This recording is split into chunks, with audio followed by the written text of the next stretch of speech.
নমস্কাৰ ৰাইজ, কি খবৰ আপোনালোকৰ? আশা কৰোঁ সকলো ভালে আছে, মোৰো ভালে। আপোনালোকৰ লগত কথা পাতোঁ বুলি আহিলোঁ।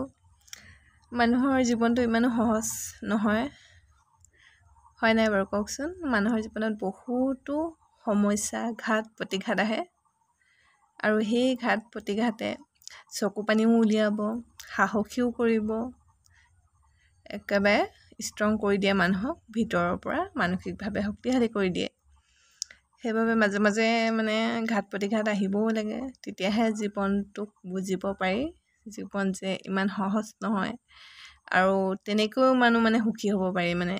ইমান কঠিন সময়ৰ সৈতে যুঁজ দিও পূৰা ষ্ট্ৰং হ'ব পাৰি, সেনেকৈও জীয়াব পাৰি। আৰু তাকে নাই আয়ুষ, তাত নাই এয়া ওচৰৰ পোৱালি এটাই হালা কৰি আছে মাকক বিচাৰি বিচাৰি।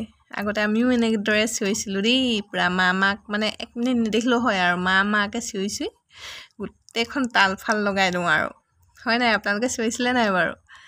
তাৰপৰা সেয়াই আৰু জীৱনৰ কথা কৈ আছিলোঁ। জীৱনটো ইমানো সহজ নহয়, কিছুমানে ভাগি পৰে, হতাশ হৈ পৰে। কিন্তু হতাশটো হ'বই বাৰু, কিছুমান সময় এনেকুৱা আহে মানুহ মানসিকভাৱে বহুত দুৰ্বল হৈ পৰে। কিন্তু নিজকে পূৰা ষ্ট্ৰং কৰিব লাগিব আৰু নিজকে বুজনি দিব লাগিব, নহয় জানো? আৰু বিপদৰ টাইমত আনে বুজনি দিয়া সলনি পলাবহে, সেইকাৰণে নিজে নিজক বুজনি দিব লাগিব। আৰু নিজৰ দুখবোৰ যদি বেলেগৰ লগত ভাগ বতৰা কৰে, তেতিয়া সেইজনে আকৌ বেলেগৰ আগত কথাখিনি কৈ আপোনাক উপলুঙাহে কৰিব, সেনেকুৱা আৰু। সেইবাবে নিজেই ষ্ট্ৰং হ'ব লাগিব, হয় নাই? প্ৰতিটো ক্ষেত্ৰতে আৰু সেয়াইতো জীৱনটোতো তেনেকুৱাই, সকলো সময়েই আহিব জীৱনত। ৰামধেনুত 7টা ৰং থকাৰ দৰে মানুহৰ জীৱনতো নানান ধৰণৰ ৰং, দুখ, সুখ, আনন্দ, চকু পানী সেনেকৈ থাকে আৰু সেইটোতো থাকিবই। এতিয়া আমিতো ক'বলৈ গ'লে অকণমান ভালকৈ আছোঁ, কিছুমানে চাবচোন কিটো পৰিস্থিতিত থাকে, কিটো পৰ্যায়ত থাকে। আপুনি ফুটপাথলৈ ওলাই গ'লেই দেখিব তেওঁলোকৰ জীৱনটো কেনেকুৱা। একেবাৰে হাত নাথাকে, ভৰি নাথাকে, অংগ প্ৰত্যংগ নাথাকে। আমাৰতো শৰীৰৰ সকলো অংগ প্ৰত্যংগই আছে, নহয় জানো?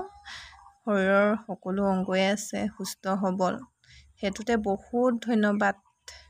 সেইটোতে আমি নিজকে ধন্যবাদ দিব লাগে আৰু যে আমাৰ সকলো অংগই আছে। কিছুমানতো অংগ নাই, তেওঁলোকতো সংগ্ৰাম কৰি জীয়াই আছে, নহয় জানো? তেওঁলোকতো এমুঠি খাই আছে, যেনেকৈও নহওক তেওঁলোকৰো খাই আছে। তেওঁলোকে বিচনাত নুশুলেও ফুটপাথত পকাতে কিবা এখন পাৰি শুইছে, মাটিতে কিবা এখন পাৰি শুইছে। তেওঁলোকে ভাল নাখালেও লোকে এৰা বস্তু হ'লেওতো খাবলগীয়া হৈছে। সেইবোৰক চাবলৈ গ'লে আমি যথেষ্ট ভালকৈ আছোঁ, ক'বলৈ গ'লে, হয় নাই বাৰু? সেইবাবে জীৱনটোক ভাল পাব লাগে আৰু মোৰ মতে আৰু ধনাত্মক চিন্তাৰে আৰু গঠনাত্মক চিন্তাৰে আগবাঢ়িব লাগে আৰু ধনাত্মক চিন্তা কৰিব লাগে আৰু নেগেটিভ চিন্তা কৰিব নালাগে। ঋণাত্মক চিন্তা কৰি লাভ নাই, মনটোক কষ্টহে দিয়া হয়। সেইবাবে সদায় পজিটিভ হৈ থাকিব লাগিব আৰু ধনাত্মক ভাৱধাৰাই মানুহক ভিতৰৰ পৰা শক্তিশালী হোৱাত যথেষ্টখিনিয়ে অৰিহণা যোগায়। ধনাত্মক ভাৱধাৰাই আপোনালোকে ভাবি চাবচোন, ধনাত্মকভাৱে একেবাৰে বহুত ষ্ট্ৰং কৰে মানুহক। মই নিজে প্ৰমাণ পাইছোঁ আৰু ধনাত্মক চিন্তাই মানুহক ষ্ট্ৰং কৰে, সাহসী কৰে। তাকে আপোনালোকৰ লগত পাতিলোঁ দেই, কেতিয়াবা পাতিব মন যায়। এয়া পিছপিনে পূৰা ছোৱালী কাপোৰ মেলি থৈ দিছোঁ। আজি বৰষুণৰ বতৰ, একেবাৰে শুকোৱা নাই, সেইবাবে বিচনাৰ ষ্টেণ্ডতে একেবাৰে কাপোৰ মেলি থৈছোঁ দেই। আৰু কথাখিনি কেনেকুৱা লাগিলে জনাবচোন দেই। ভাল লাগিলে লাইক কৰি দিব, কমেণ্ট কৰিব আপোনালোকে। ধন্যবাদ।